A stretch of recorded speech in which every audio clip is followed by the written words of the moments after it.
It's go time.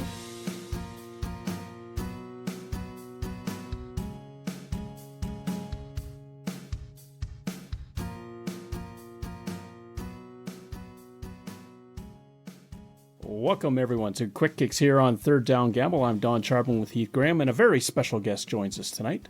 The voice of the Winnipeg Blue Bombers on 680 CJOB radio in Winnipeg, the one, the only, Derek Taylor.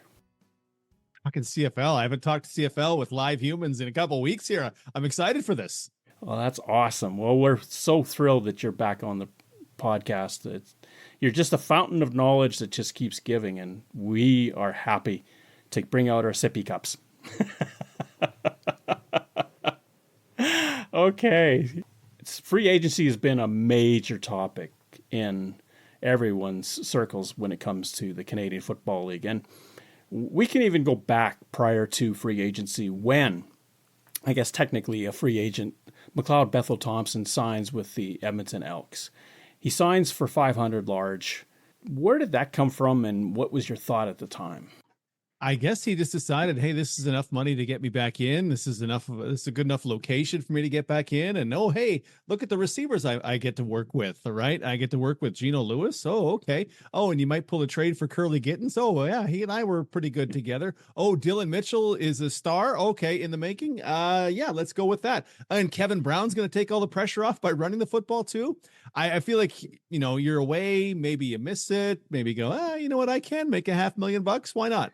Let's get after it. So that to me, when you look at the free agent moves that were made and not counting re-signings, that's got to be the most impactful one in the CFL this season, right? Because the Elks go from Taylor Cornelius, who was just not getting it done, to Trey Ford, who, while he provided some real excitement and man, can that cat run, we don't know where he is as a passer yet. The Elks, if you're Chris Jones and you're going into year 3 on a 4-year contract, and the first 2 years have been like they have been, in my mind, you've bought yourself some surety that, hey, you know what? At quarterback, we're going to be settled. We may not be super elite, but we're going to be settled. And there's a potential that MBT is like the 3rd best quarterback in the CFL at his high end. He's, Zach Kallars, Chad Kelly, and then there's a whole mix of which MBT could be in.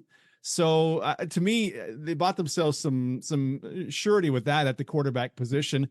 How much will they use Trey Ford? How much will taking Trey Ford out of there affect their running game with Kevin Brown? Because his splits pre-Ford and post-Ford are crazy. But to me, it's just the most impactful signing in free agency, just because, man, Taylor Cornelius' experience was not everybody had hoped it would be. While MBT is not going to light your hair on fire, it has the potential to be really, really good. Taylor Cornelius, where is he now? Free. I mean, he got his $100,000 guaranteed from the Elks, but he's a free agent and ready to be picked up by anybody who might want him. He's a guy who now, since everybody in my mind is kind of settled at quarterback and who's our starting quarterback, if you're looking for a second option and a guy who can impact the running game as well, then 3rd and 1, here's Cornelius, sneaks for the first down, stays out there and runs the next play. If you're looking for that guy, I think Taylor Cornelius would be a terrific pick in that role. He's a big body, and man, can he run. He can run. I feel like if he wants to play in the CFL, he should have options if teams are looking for that. Problem is now we're later in February. Free agency is over a week ago, and teams may find, you know what, we're settled with the Chris Strevler, the Caleb Evans, I don't know if Hamilton is settled with Taylor Powell as their 2, but a lot of teams may, the longer we go along, the more settled they are. Looking at one of the interesting wrinkles in CFL free agency, there's always the money coming is in the way of bonuses, and players get cut prior to bonus. One of the big names that jumped out at me this year was William Stanback. The Montreal Alouettes was cut, and he now finds himself in BC. Is there anybody else that really jumps out to you as far as those cuts and where they've landed, or maybe somebody that hasn't landed anywhere yet, like an Armando Sewell?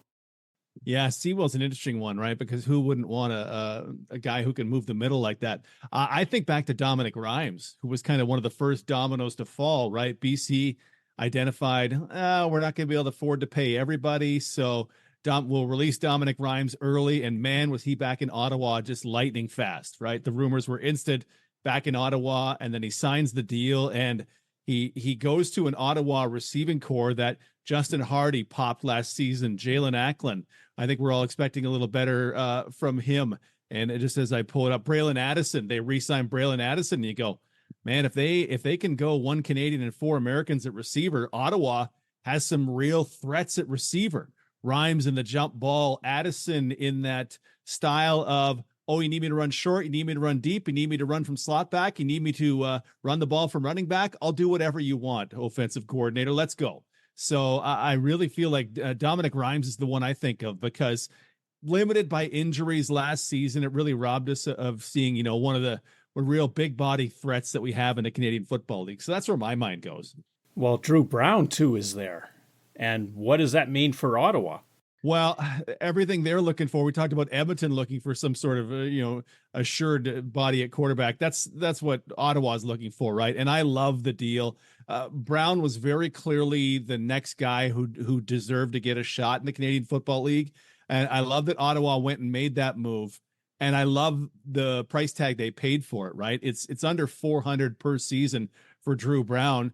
So you're not in too deep if things don't go the way you hope they were. If you went after year one and went, okay, this is not the way, let's go back to market again, you're not tied to too much. And 350 isn't 625 as far as hundreds of thousands of dollars. It leaves you room to do stuff like, okay, we can bring back Jeremiah Masoli and we can go and get Dominic Rhymes and we can add in a Darius Pickett and steal one from Toronto, right? It gives them the flexibility to do that kind of stuff. So yeah, this is terrific for Drew Brown.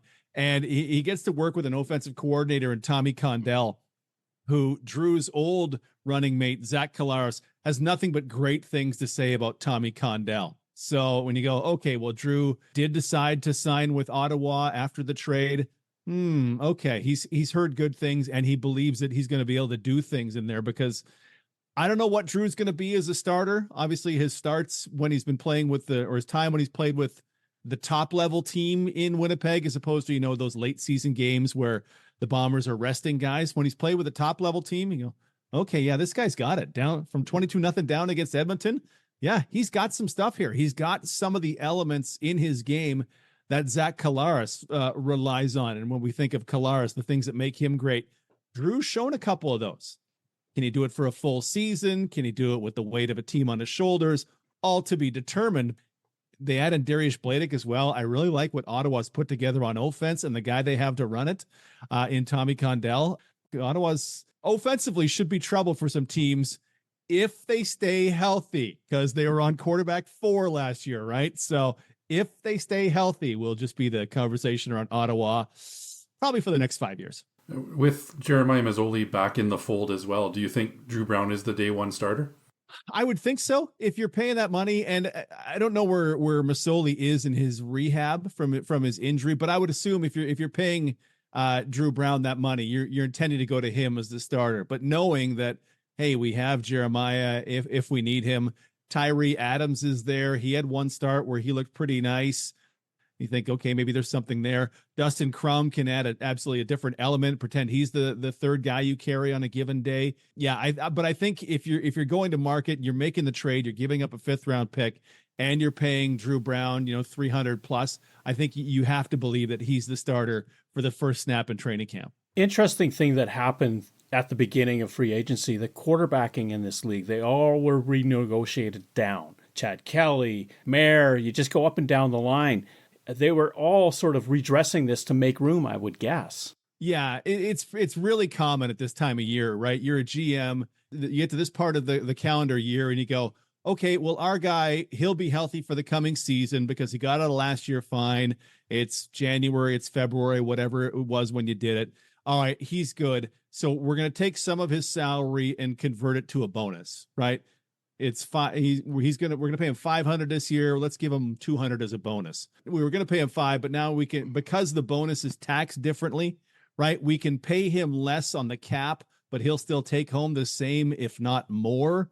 It's just kind of good for everybody, right? The team gets more cap room. The player generally gets the same or more money to take home. In the case of a guy like Chad Kelly, right? You're not trimming back his dollars, trimming back his take-home dollars. Let's say that, because there's no incentive for a guy to give up money that he's already earned and signed for. So yeah, it's super common. You see it come across the ticker every once in a while. Oh, delete this guy, add this guy back. It's a common thing this time of year, and everybody wins when you're pretty sure that your guy is going to be healthy for the coming football season.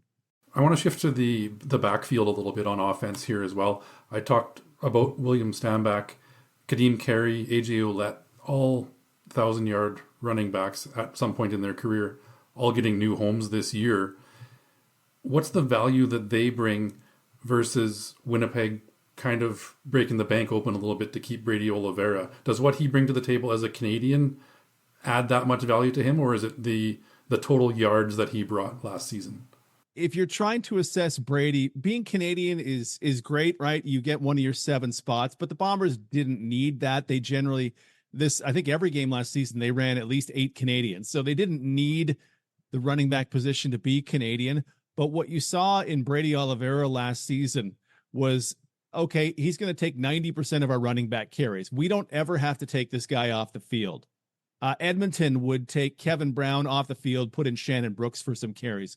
Gosh, Hamilton would run James Butler, but AJ Ouellette would come off, and here's some carries for Daniel Adeboye, or here's some carries for Deontay McMahon, whatever it might be. There were certain guys that you go, okay, this is our running back, and that's it. And those guys, there are not a ton of them this season. Montreal, even when Stanback was playing, would circle through Jeshurun Antwi, and if Walter Fletcher happened to be on the roster, they would do that. But so in Brady, you get some assuredness that yeah, he's going to be there all the time, and he fits exactly what the Bombers want to do in their run game, which is just punish people.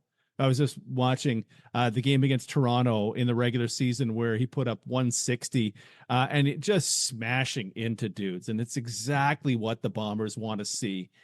So they really had to go to the wall, right? Like I believe it's $70K more than any other running back makes. There'd be a bit of a premium for being Canadian, but the Bombers kind of identified, hey, this is the guy we want. He's from Winnipeg.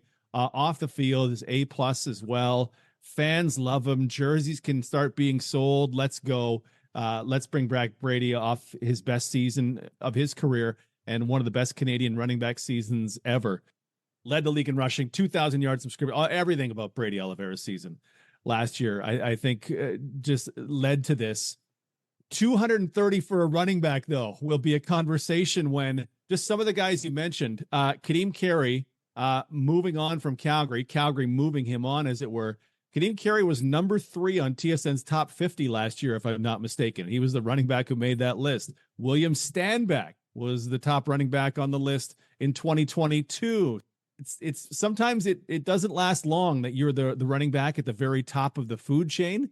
But while you're there, like you get paid. And man, I was so happy to see Brady get paid.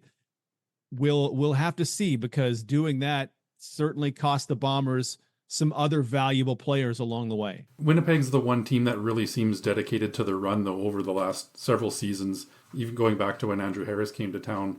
A few other teams, Hamilton in particular, to me, just doesn't seem to want to develop a run game. So I think that was maybe part of the value of Brady Oliveira as well, is that offensive line, and everybody buys into the run. And that's a super interesting part about Hamilton to me, is you're right. They don't really run the ball a ton. James Butler gets over 1,000 yards last year. He took more than 90% of their carries, running back carries as well. But for years, they just didn't have one guy who would dominate. And then when they did, we're not super interested in running the football. So they got the top running back in free agency last year, and then they bid monstrous money for Brady Oliveira this season, to the point where I kind of don't know how Hamilton is trying to approach this thing. They very clearly think the running back is important when it comes to free agency, but then when it comes to the game flow, not really. When it comes to observing year-over-year results, I'll always go back to they paid for James Butler last year. Butler got his money and then promptly delivered what Wes Hills and Don Jackson, the two American running backs the year before, combined to produce as far as yards per carry. And you go, well, why not just keep Wes Hills from going back to the USFL or the XFL, whichever one it was for him? I kind of don't get Hamilton's deal with running backs. They're a really interesting team to me because you can run the football when you're winning games, but if you're not winning games and you're not doing well in the playoff chase, it's going to be hard for you. One of the key cogs, though, in front of Brady Oliveira is gone. Jamarcus Hardrick has gone back to Saskatchewan. Ironically, the guy that was likely penciled to be his starter this year also retires. So now there's a hole at the tackle position. Jamarcus getting away to Sask, and then Drew Richmond retiring. Richmond had been, I think in his 2 starts, he'd been a left-sided player, so we kind of wondered, would he be able to make that flip? But here's a guy who was with the team for 3 years and didn't get an opportunity, and now he's decided to move on. And Hardrick leaving for Sask and the Bombers, signing other guys and letting him get away. I immediately, when that move happened and the Brady move happened, I started texting some folks like, in week 10, are we going to be talking about what happened to the Bombers running game? Because Hardrick is a part of that offensive line that helped Brady get to 2,000 yards from scrimmage. And now you look at Jamarcus Hardrick and Jeff Gray are 2 guys from that starting 5 that won't be back next season. Which one is going to be a bigger impact will be very interesting, because we have significant evidence that running backs within the run game are fairly replaceable. I guess we'll see, how big an impact Jamarcus Hardrick was to that run game and Jeff Gray was to that run game with whoever will replace him, be it Liam Dobson or Tui Ellie. The Hardrick loss is it's one of those decisions you had to make, right? When you go, okay, we're in a capped sport. We want Brady back. We want Dalton Schoen back, but it's going to cost us Jamarcus Hardrick and Jackson Jeffcoat. Teams have to be okay with making those kind of moves. And I kind of don't know how they do it, because I would not, that's so hard. How do you choose of your 4 kids? Who are my 2 favorite? I don't know. I don't want to have to pick. So I'm glad somebody else is making that decision. So how important in this then is the ageless wonder that Stanley Bryant returning for a 9th season with Winnipeg? Yeah, that's going to be critical, right? And Patty Neufeld returning for another season, and Chris Kolankowski now the center on a 2-year deal. Those 3 guys are going to have to work with, at this exact second, I presume Liam Dobson slides into that left guard spot. He's been around the team for a couple of years, and he's had a couple of starts in there. But you're going to be dealing with a guy who is either brand new at right tackle or a guy with limited experience now playing right tackle this season. You've got a quarterback who can deal with that, and Zach Collaros, because there's nobody better at keeping pressure from turning into sacks than Collaros. This thing that we've been used to as Bomber fans of, man, that front 5 is pretty rock solid.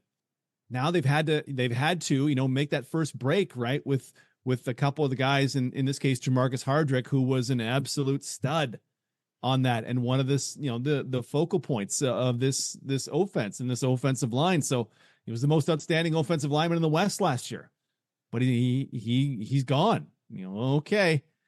Whoever comes in is probably not going to be to Jamarcus's quality. How will they get around that / how much will it hurt them when the season gets underway? One of the storylines coming into free agency was the launch of the good ship Argonaut towards Regina, that defense would wind up over there. Nobody came. That's right. More Hamilton Tiger Cats went than Toronto Argonauts. That's crazy. I really hadn't put much thought into that, but yeah, we really thought, here comes Dwayne Hendricks and a Darius Pickett, and they're clearing a space for Jamal Peters, and it just Saskatchewan, whether it was money or whatever it was, it went another direction. They made some scores though, like Sass made some scores, and I'm sure Corey Mace looks at Malik Carney and Jameer. I just was watching Jameer Thurman against the Bombers when he just took Rashid Bailey's soul on a late first half catch. Oh my gosh. Add in Adam O'Clair and you go, okay, well, Jalen Edwards Cooper on that boundary halfback, I presume. And you go, okay, well, they brought in some horses, but yeah, it is weird, right? That it wasn't the Toronto Argos, because that was kind of the line we were all spinning. Did they sign no Argos whatsoever? Stampeder, BC Lion, Hamilton Tiger? Yeah, 0 Argos. That's incredible. The only one that they got is now going to be running the rock. Oh, there we go. Yeah, AJ Ouellette. Yeah, on the opposite side of the field. I don't know, Sask. I love AJ Ouellette. I think I wonder if you pin down Jeremy O'Day, the general manager there, and truth serumed him and said, AJ Ouellette signing more about impact at the running back position, or how much is the impact at the running back position? How much is the fact that fans are going to love this guy? I assume he's a really good teammate as well. I wonder how much was culture shifting in the locker room and in the stands versus the impact in the run game. That kind of money for an American running back, you now get more of a thunder and lightning duo instead of Morrow and Frankie Hickson. It's AJ Ouellette and Frankie Hickson to be the lightning. But I wonder, there's a couple of these signings that you go, I think they're really trying to change things. You know, they're years apart from Luchez Purifoy, Ed Gainey, but now Nick Marshall is gone. AC Leonard's a couple of years gone. I wonder how much of that, of his, whatever the reported 160, is 40 grand of that because he seems like a super good dude and fans are going to just buy his jersey like crazy and Thor hammers all over the place. I love that signing from that perspective. In that case, I'll just kind of ignore the fact that all running backs are kind of the same. One of the bigger signings this week that was announced was Tim White returning to the Tiger Cats. Now, there was talk early on in free agency that he was holding out for Eugene Lewis, Kenny Lawler kind of money in that 300 range. Did he ask too much and were the offers coming in? Or has he now realized that maybe he was asking for the moon? Yeah, ask for the moon, right? Why not? Like, if Gino's at 320 and someone paid Kenny Lawler 305, whatever it was the year before, why, as Tim White's agent, why would I not want 300?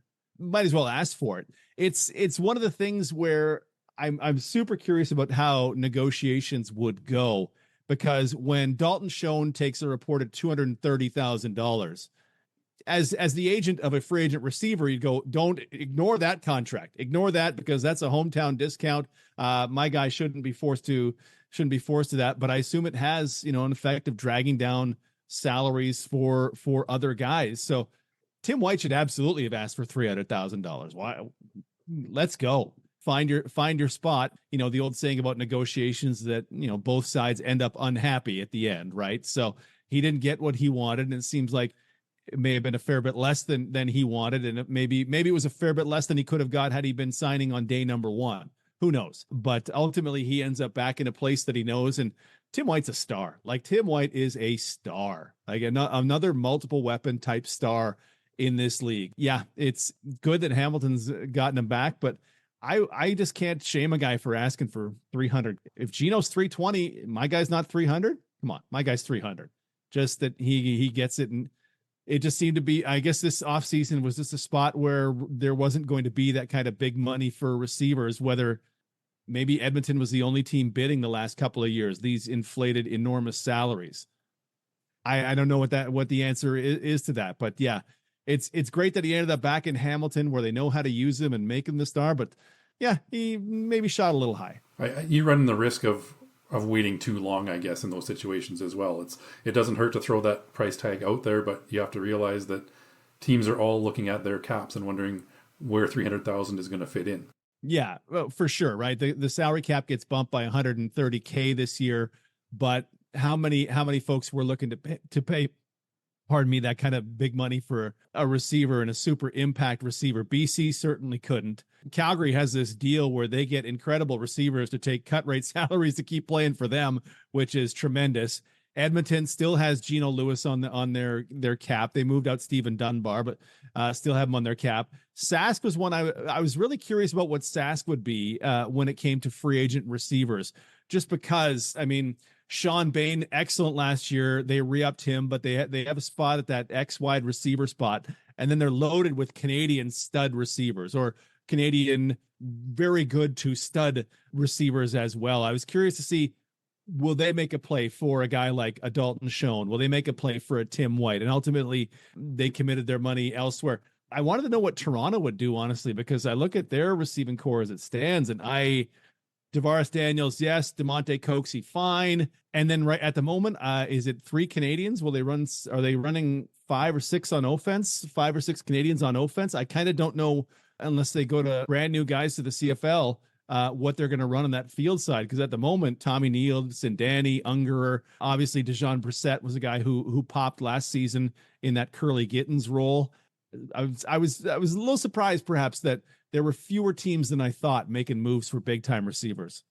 Well, one thing about receivers, and you talked about the Rough Riders, but last year they tried out Jake Wenicky. That bombed, and it was injury had a lot to do with it. But I'm sure teams are going to get a little bit shy if a receiver you spend $250 to $300 on him, and he plays half the season.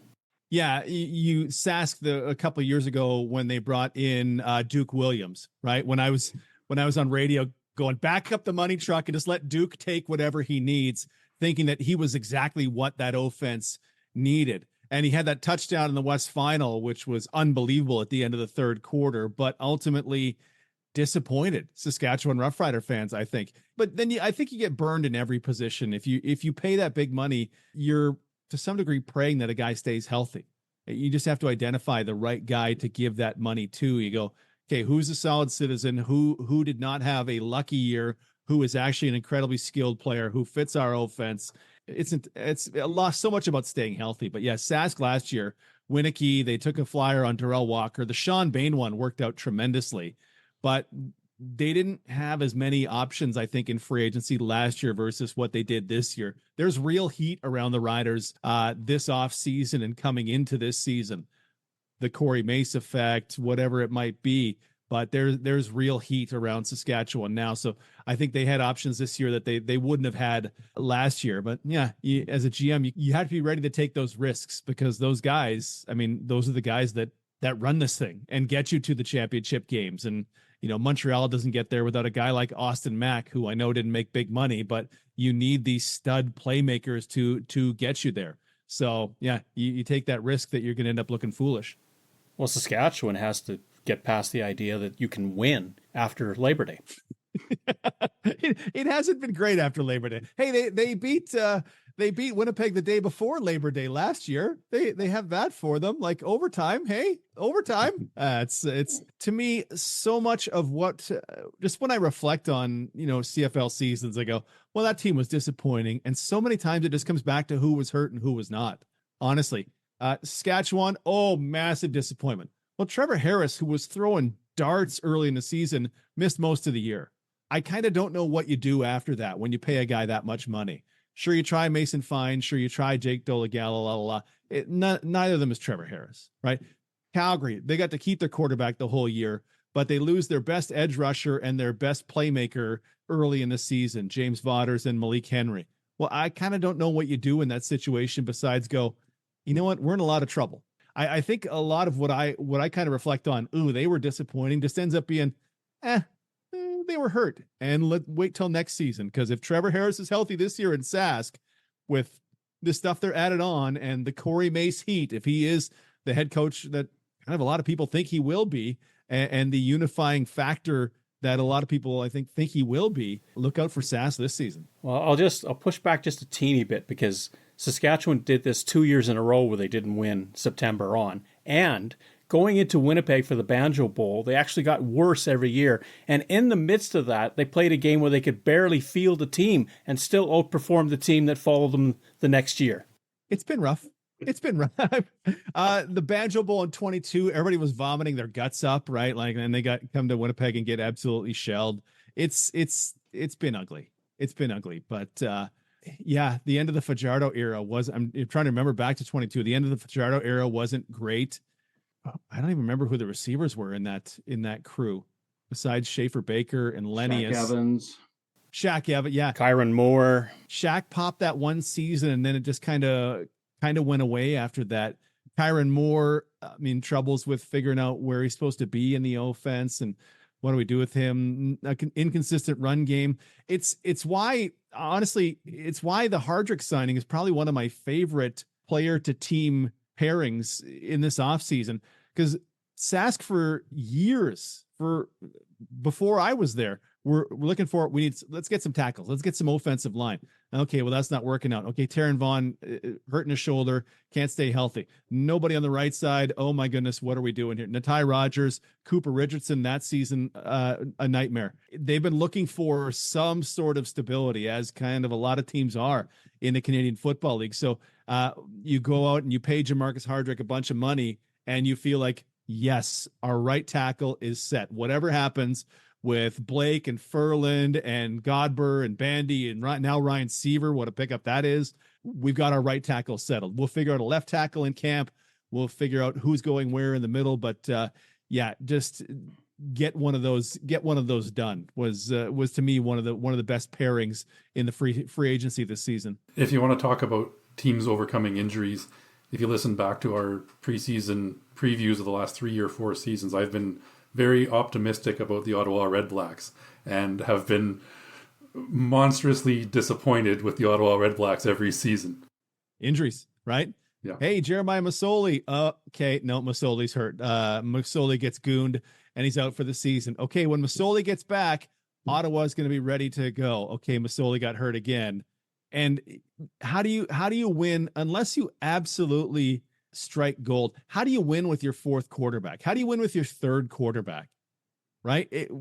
Just watch some of the drop off. I was watching Winnipeg and Toronto, and you go, okay, Chad Kelly's at this level, but you start going to his backups, and you bring in Cameron Dukes, and you go, okay, these guys are not the same level of CFL talent at this points in their careers. And Dukes has some things that he brings to it, but it's just such a significant drop off that I don't know that you really have a chance to win long term. You can make some surprises, right? Dustin Crum leads a 14-point comeback against the Bombers and leads them to a win in overtime. But Ottawa kind of ends up looking like a team that's playing with its fourth quarterback and limited options at receiver, right? It's hard. It's so hard. If you're paying a 1/7 of the salary cap or a 1/6 of the salary cap, wait a minute, that's too much. If you're paying 1/9 of the salary cap to a single guy and that guy gets hurt and your guy behind him makes $70,000, and I don't know what you do besides cross your fingers and pray. Hamilton and Toronto, they always argue that it's one of the most heated rivalries in football. The two just hate each other's guts. And yet we see players shuffle back and forth up the QEW in free agency. Yeah. Is that great or what? Yeah. Hey, we'll take all those Toronto Argos that you're willing to pass. Dwayne Hendricks, Brandon Barlow going down the road. Jamal Peters going to be that corner, Delvin Breaux type corner that Hamilton fans are so familiar with. Man, Toronto, like, they're picking the bones clean on that team. Like, oh, you were 16 wins last year and you're awesome. We're going to come get all your guys because we know you can't afford them now that your quarterback salary gets bumped up. And, oh, the NFL is going to take your young corner and Quantez Stigger. So best of luck to you. But we're going to enjoy our 4 meetings however many times they actually play this season. But now it should be a little better. That's the danger, right? And that's what, honestly, it makes Winnipeg's run that much more impressive, of 4 years of getting your bones picked by vultures, because guys deserve raises when they lead you to Grey Cups, and you got them to come back. Toronto loses its defensive coordinator, loses a ton of talent. Dwayne Hendricks is a monster in the middle. That guy's just a monster. They have to make a trade to bring in a Serezna. They had a Rimolade already on a deal, so they have some talent there. But yeah, when you're good, other teams are going to come get your guys, because it's those guys outperforming what you're paying them that made you great, right? Yeah, it could be rough for Toronto, but they have their quarterback. They solidified that offensive line, right? They went, you know what? Whatever else we do, we're bringing back this offensive line, and they did it. They got guys under contract, some of them through 2026. They've clearly identified, to me, smartly, okay, we'll be able to find receivers. We'll be able to find defensive backs because we're getting hit on those. If we need a middle linebacker, cool, we got one of those we can work with. But we're going to need offensive linemen, because we're not in a rich time for offensive linemen in the Canadian Football League, in my mind. So I was happy to see them be doing that, and they've got their quarterback. But man, they lost a lot of very talented high-end players. Coming back to the Bombers here, we know Oliveira and Schoen got big raises. We've seen a little bit of movement Demario Houston going to Calgary.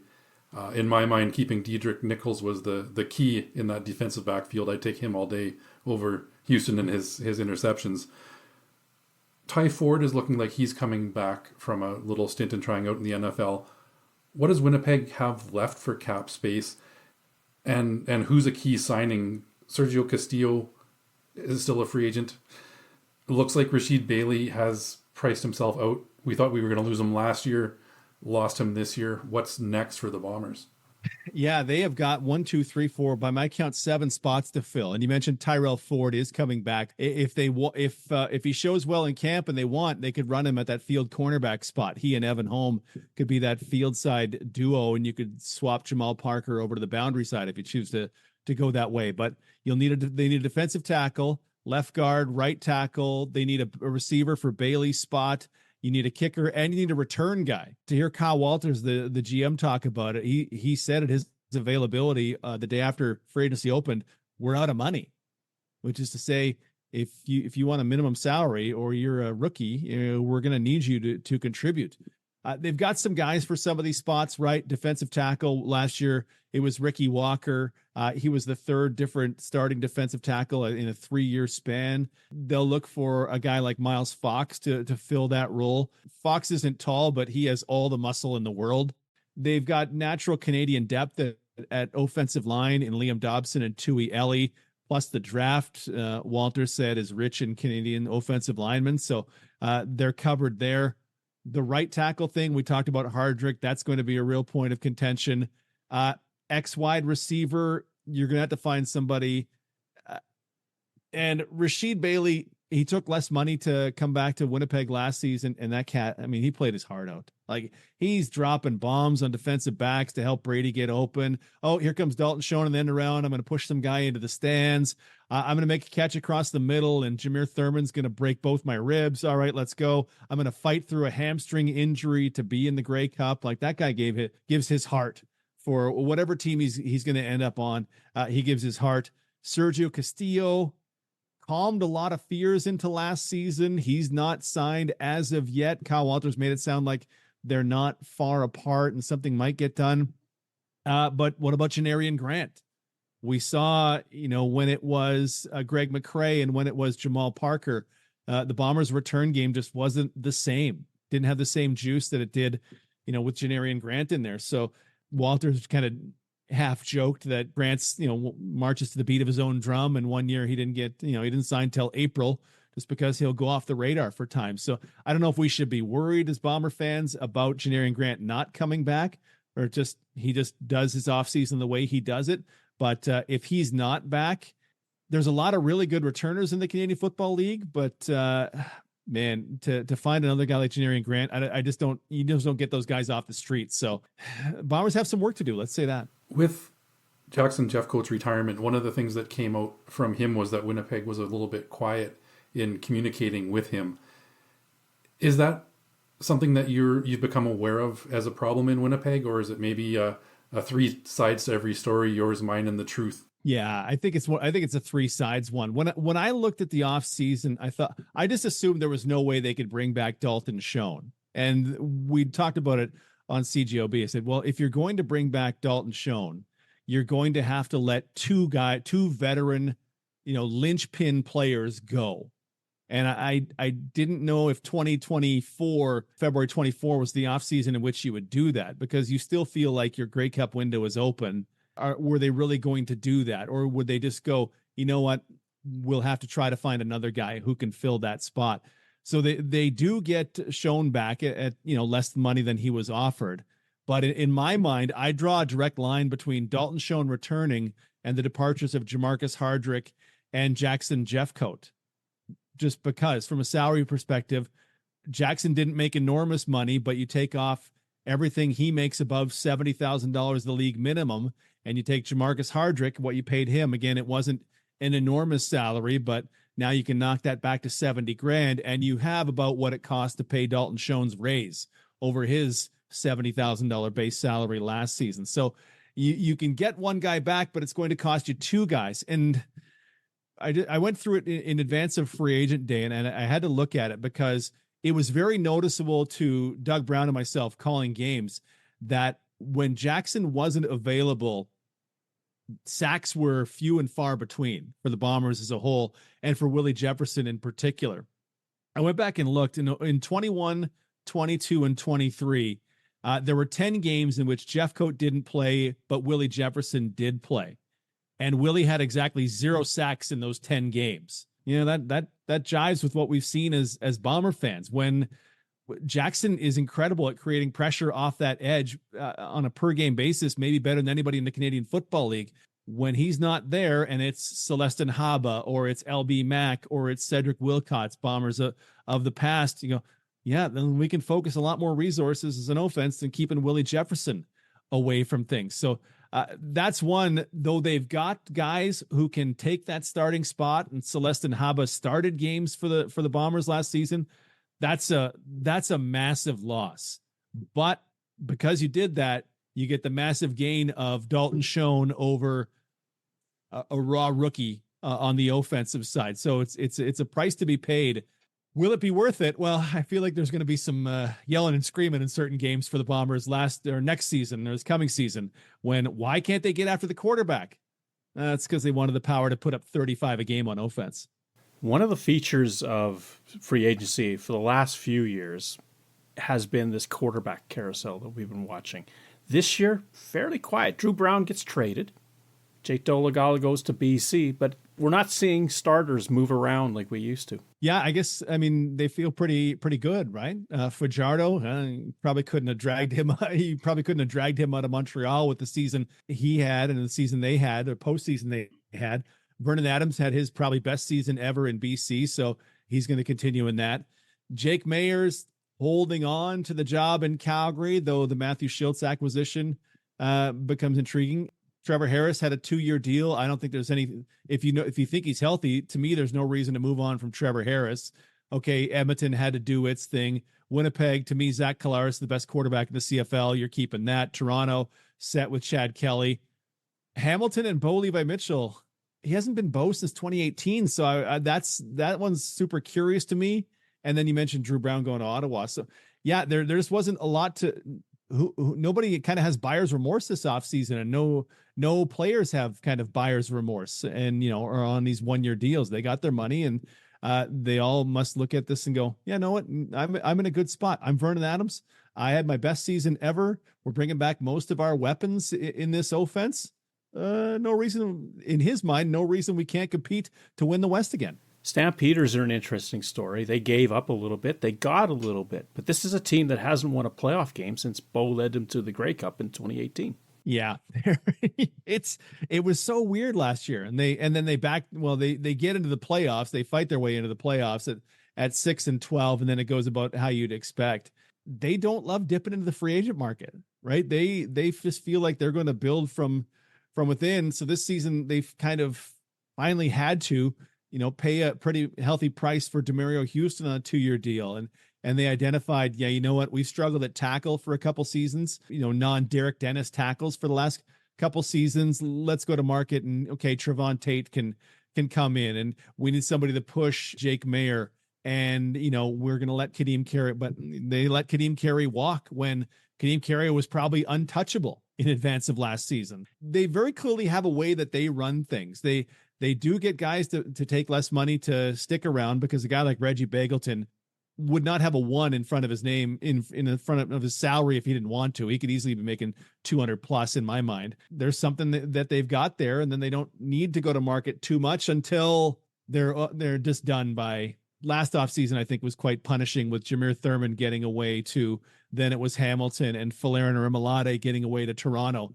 Eventually you do have to go and replenish these things. And so, yeah, they need to dip their toes in this time. But I just feel like health is going to be a real boost to them, because if it is full-time James Vaughters and Julian Hauser off the edge with Mike Rose work in the middle, I feel like we're going to hear a little more about that. And if Malik Henry is that X wide receiver and he's healthy and stretching that field, and if they're able to find a way to keep Mark and Michelle, and they've got Bagleton who kind of catches everything, and all those Canadian receivers that they have as well, I feel like a quick bounce back is entirely possible I say that and then I go, yeah, Jake Maier wasn't great last year. That'll be the thing now. Everything around Jake Maier seems like it's set if they're all healthy. Now, what is Jake Maier, and do we have to move on? You talked a little bit about AJ Ouellette going to Saskatchewan and the marketing possibilities for him there. I want to talk about the backup quarterback situation in Winnipeg. Chris Streveler makes his triumphant return to the Bombers. He's struggled as a passer in the CFL. He has a strong arm, not necessarily the most accurate, but what does he bring back to Winnipeg? And does Buck Pierce have some tricks up his sleeve with some specific packages, or do we see a two quarterbacks on the field at the same time with him and Collaros and Brady Oliveira in the back that can give some teams some nightmares?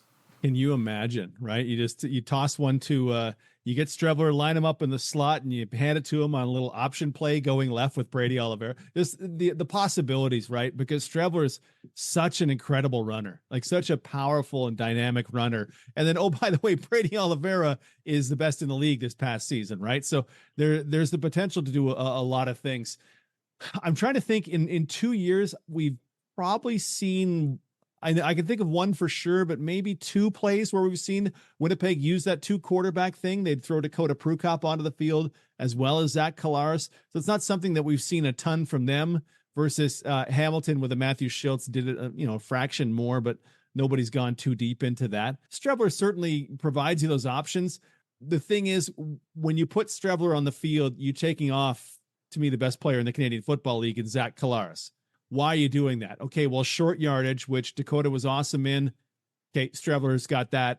And then, they're scrambling. They put on they subbed on a jumbo package. Well, let's keep Streveler on for 1st and 10 from the 25 and then let him throw one, because we feel confident enough that he can throw them in limited amounts. He can throw the football as well. I mean, they did it with Dakota Prukop, so no reason to think that Buck would change anything going to Chris Streveler with what we've seen from him in the Canadian Football League. So he certainly provides, I don't know if I want to say a boost over Dakota Prukop, because Prukop was so good in short yardage. Any Bomber fan thinks about, okay, it was 3rd and 1, and it seemed like he was stopped after 2 yards, but somehow he stayed on that right foot and then hopped over to his left foot and dove forward for 4 more yards. And you go, this guy's awesome.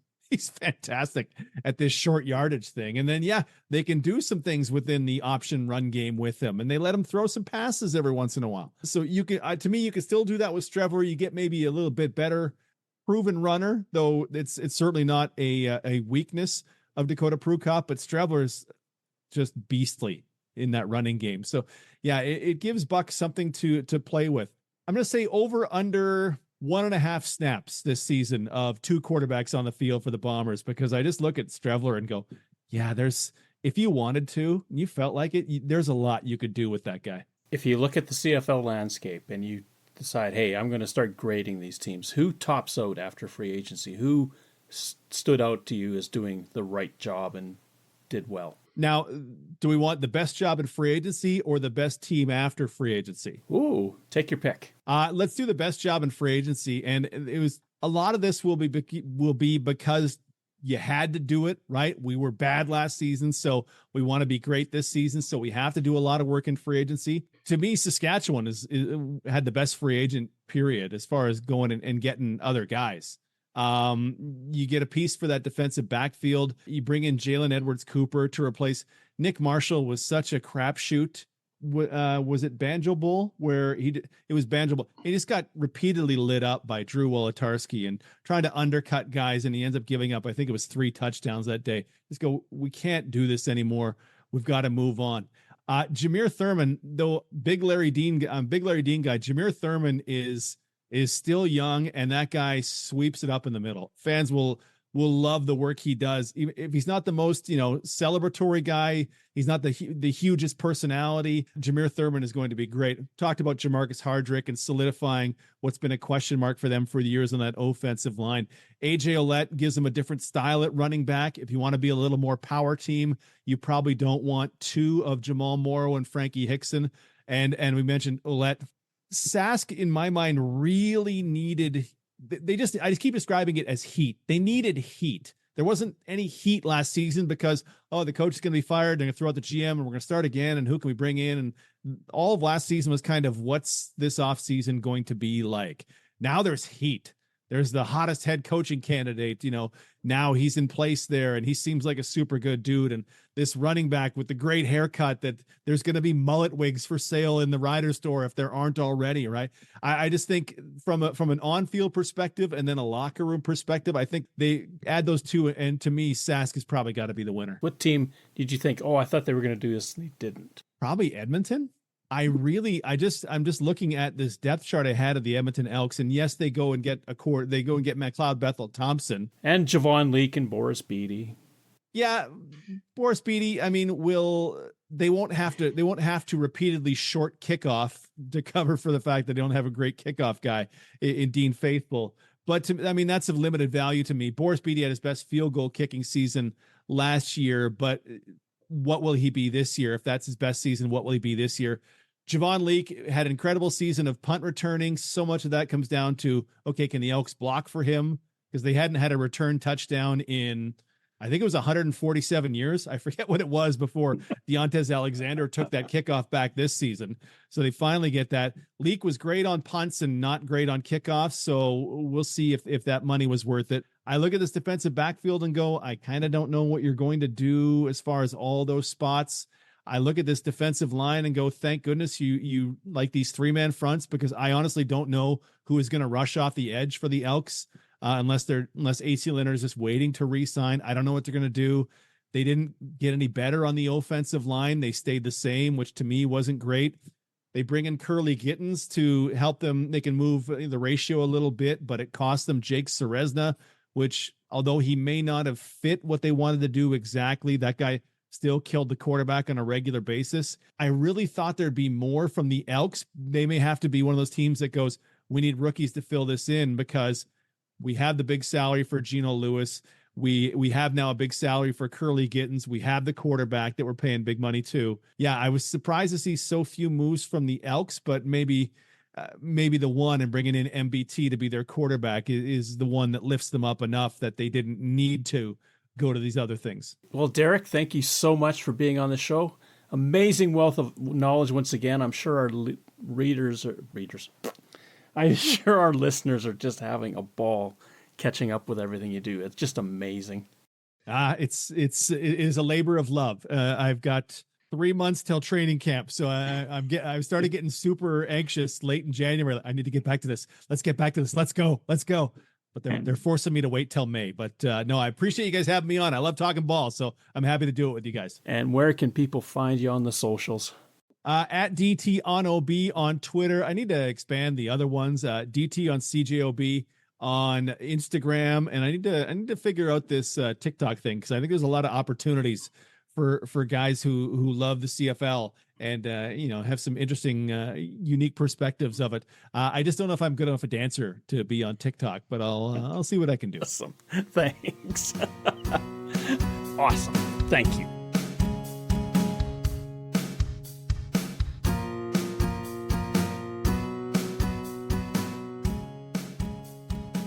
Thank you for listening to our show.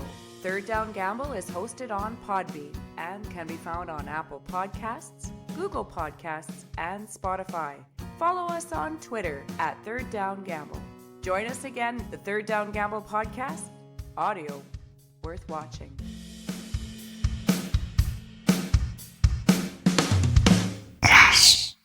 Third Down Gamble uses the expert resources provided by Canadian Football League player and game statistics for analytics, game notes, and statistics, and 3downnation.com for news, insight, and in-depth analysis. Please visit cfl.ca and 3downnation.com for the most up-to-date information on the Canadian Football League.